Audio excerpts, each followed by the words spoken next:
సింధూర్ ప్రధానమంత్రి ఏ ముహూర్తంలో సింధూర్ అని పేరు నామకరణం చేశారో కానీ మొన్న 14 రోజుల క్రితం పహల్గామా గ్రామంలో జరిగినటువంటి హిందువుల మీద జరిగిన దాడిలో అనేక మంది ఆడపడుచులు సింధూరానికి దూరం అయ్యారు.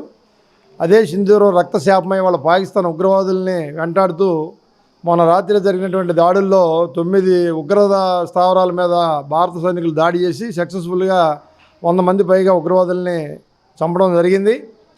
భారతదేశం జోలికి ఉగ్రవాద దేశాలు ఏవి పెంచి పోషించే దేశాలు కానీ పాకిస్తాన్తో పాటు ఏ ఉగ్రవాద దేశమైనా సరే దాడికి ప్రయత్నిస్తే ఇదే విధంగా జవాబు చెబుతాం, భారతదేశం దేంట్లోనే వెనకంజ ఏదని చెప్పేసి మంచి జవాబు ప్రపంచానికి ఇచ్చింది ఇండియా.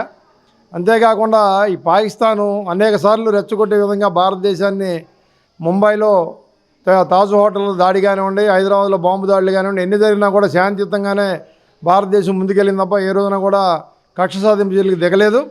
ఉగ్రవాదాన్ని పెంచి పోషించే దేశంగా పాకిస్తాన్ని ప్రపంచ దేశంలో ఒక ముద్దాగా నిలబెట్టడంలో భారతదేశం ఆల్రెడీ పాకిస్తాన్ మీద విజయం సాధించింది.